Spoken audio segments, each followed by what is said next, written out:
Hey guys, what's going on? This is Pep from Winter Games, and I would love to introduce you our first speaker of the day. It's my friend Mike King.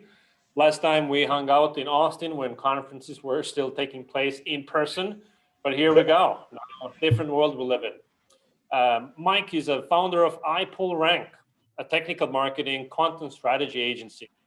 He's a consultant to Fortune 500 brands. And Mike's talk today is going to be about 1 hour persona. So, Mike, the floor is yours. Cool. So we've got 15 minutes. I'm going to just jump right in. I want to talk about how personas can be done at scale and quickly because, when most people think about personas, they're like, oh, that's something that's going to take forever. We've got to do, one of those sessions with the Post-it notes and all of that. And a lot of marketers just don't feel like it's worth doing. So to that point, marketers basically feel like personas are passe. And I want to give a shout out to Rand, my good friend, also Epi Voigt, who were the people that were having this conversation. This came from a presentation that Epi gave at Search Love a few years back, where he said, I hate personas.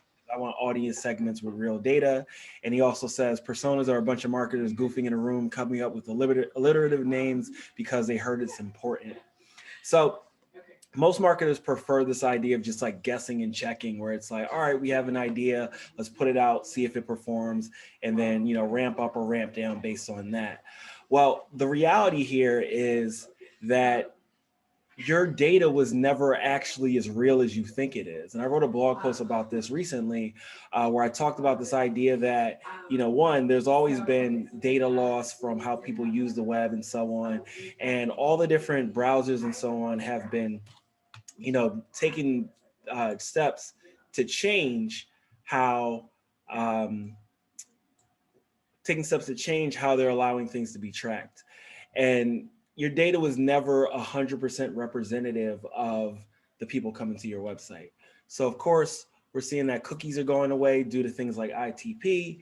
We're seeing that audience data is evaporating as a result of the whole Cambridge Analytica thing. We see that Facebook's audience insights doesn't have as much third-party data in it. So it used to be that they had data from like Axiom and Experian, and you could use a variety of different targeting vectors to inform what it is that you could target.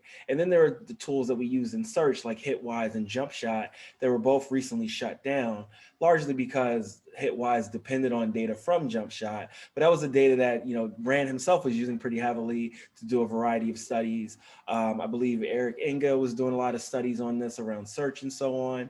And, effectively, we don't have that level of audience intelligence with respect to search that we used to.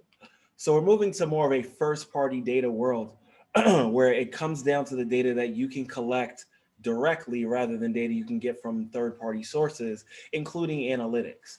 So pretty soon, and you're hearing this come from a lot of the different media suppliers like Google and Facebook and so on, that you're not going to be able to rely on the after action data like you could before. And it's really going to come down to who are you actually targeting, and based on who you started with from your targeting, that tells you how things are performing. So when I talk about personas, I'm not talking about what you see on the right where you get a bunch of people in the room, they get the Post-it notes, put them on the board, put them in the different clusters based on whatever the highest paid person in the room thinks. I'm talking about data-driven cluster modeling and then building a story on top of that.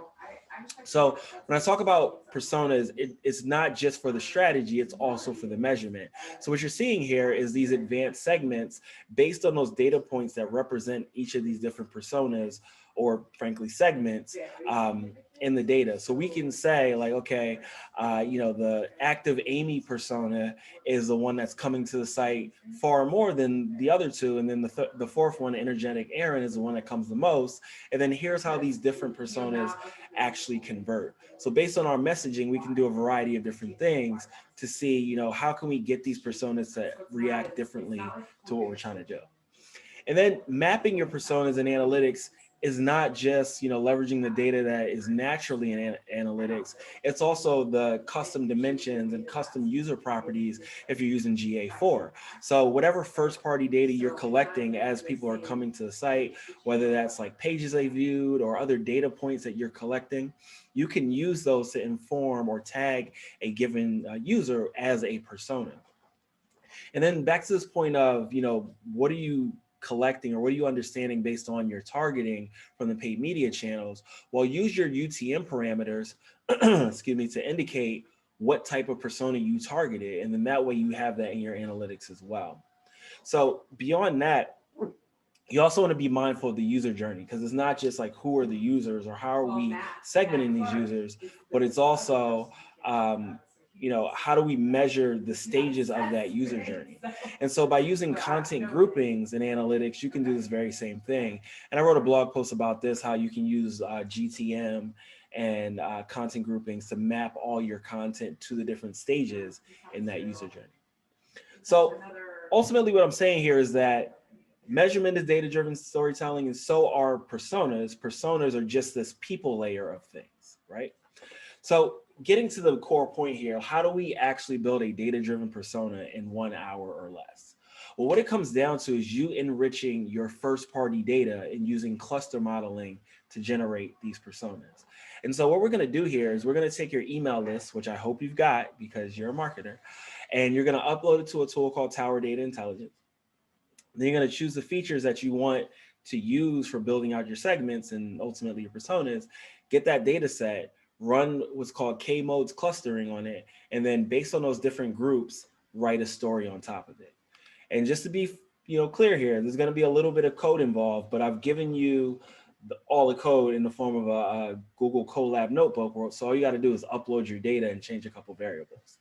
So first thing is get your mailing list. And it should be relatively, simple to download your mailing list from wherever it is, whether it's the CRM or MailChimp or whatever it is, right? You take that list and then you upload it to Tower Data. So Tower Data has this tool specifically called Email Intelligence. They've got a variety of different tools, but what it does is it gives you data based on these email addresses. So it'll tell you things like, where this person lives, what not specifically their address, but like city, state. It'll tell you things like their age range, household income, some psychographic information, and so on. And of course, they're not the only data source that offers this data. Full Contact is also one, and this is one that we've used a lot. I just think that Tower Data is the one that's more specific to the more market research things, whereas Full Contact is more specific to social media data. And someone asked if this is GDPR compliant. I am not a lawyer, so I'm not the one to tell you that. But all these tools have some sort of indication of how they account for GDPR. So really what it comes down to is what do you have in your privacy policy when you're collecting these email addresses. Okay, so at this point, you want to choose what data that you want. So Tower Data Intelligence is going to tell you, here's what we have based on the email addresses that you gave us. And ultimately, what you want to do is look at the match rate across the data points. So as you can see here, city, state, and zip code and name and postal address, they have for 45.2% of all the emails that have been uploaded here. Whereas age they have for 51% and gender they have for 80.9. So for our purposes, we generally don't pull data that has less than a 30% match rate. And just to be clear here, just because the age is 51% and city, state, and zip are 45.2% does not indicate that there's an overlap in that data. What markets, as far as the data that they have, I think that Tower Data specifically is limited to the US, but I think Full Contact, because it's more socially driven, they have more broader reach. But there are also the equivalents of these types of data sets in other countries as well. All right, so what I'm going to show you here is the code. And again, you're going to get the link to this Colab notebook, so you don't necessarily need to take notes on this code. I'm just telling you what it does, right? So this first section of the code, you're basically installing a library or a series of libraries for doing this K-modes clustering that we talked about. Then what you want to do is clean your data set. So there's going to be a lot of missing data points and variables. Excuse me. you want to basically pull the data out or pull the rows out that have the missing data points and limit it to just the data points that you want to use. You also want to pull out the email address because at this point, it's not further useful for the clustering. Then you want to do a bit of feature engineering. So this is the one place where you need to change some things. So depending on the variables that you downloaded, you want to convert whatever those are to yes and no. So it's just as simple as looking at the data that you had and then changing the names as though you were changing the headers in an Excel sheet, right? And then from there, you can effectively just run the code, and it's going to tell you how many clusters or what the central point of clusters are, right? And so in this case, we chose 4. One of the things that you want to do is just make sure that there's enough variance in these clusters, because you don't want to generate like 40 clusters and they're all super similar. There's no point in doing that. So once you've determined like, okay, 4 is the one that we want to go with, then you would just update the code here in this line for the clusters, and then you just let it run. And then it's going to give you the clusters and the data that's associated with those clusters. So you see cluster 0 has gender male, marital status married, and so on. Cluster 1 has age 65 plus, gender female, and so on. These data points effectively represent your different personas. And now you've got to tell the story on top of it. So everything I just showed you up until now, someone just asked like, can you automate this? I mean, it's pretty much automated at this point, but you could certainly be doing this stuff using Zapier in your CRM. So as emails come in, there's a variety of tools that already do this. Where you can plug it in directly, like even from the form itself, it'll enhance that data, enrich that data, and populate it into your CRM with all this information as well. So that part will take you about 10 minutes. Writing your stories on top of this data, it's going to take you the 50 minutes. So you bring all the data points together. For some people, what you're seeing on the screen right now is enough, but for me, we like to write a narrative on top of that as well. So what this is telling you is who you're already capturing. Here are a couple of tools that you can use to find the people that you're not. So I mentioned Rand earlier. Rand, of course, the founder of Moz, co-founder of Moz. He now is the co-founder of a tool called SparkToro, which gives you very much this type of stuff, audience intelligence based on affinities from data across social media. And so you can search by different interests that people have, things that they talk about, and then download that data to inform your personas. Demographics Pro is similar. They give you a complete report based on, who follows you, who follows whomever or whatever subject, and you can do segmentation there. Segmentation Portal, which is provided by Mosaic, gives you all this type of stuff on that, upper tier market research level. So mapping personas to keywords and need states, this is something that we've done, one of the things that we've kind of like pioneered in this space, really determining where are people in their stage in the buyer journey based on keyword. And then we map that to the specific personas of who has the highest propensity of searching for it. We used to do this with audience surveys and so on, but we realized that's not scalable. Then we were using Hitwise, and the Hitwise went away. Ultimately, all you really need is your journey map. And then based on your journey map, we can map directly to those different keywords. So you want to focus on the area of what people are thinking, get your data from SEMrush, use tools like Keyword Sheeter or Keywords Everywhere, use tools like Phrase, which will give you concept maps. Or if you just want to keep this completely data-driven and not really like go, line by line with all these keywords, Google will do it for you by leveraging the people also ask data. So you can scrape that data based on this blog post that I'm sharing with you there. And so I'm at my time. I just want to wrap up real quick. Personas are just data-driven stories. There's platforms that are taking away all the ability to measure the things that we're already used to. You're only going to know in the future who you reach based on who you targeted. And you want to build these data-driven insights based on your first-party data. In cases where you don't have first-party data, you leverage that third-party data. And then you want to map these keywords to your targets and inform your measurement based on these personas. From a company called iPullRank, peace. That's all I got. Questions?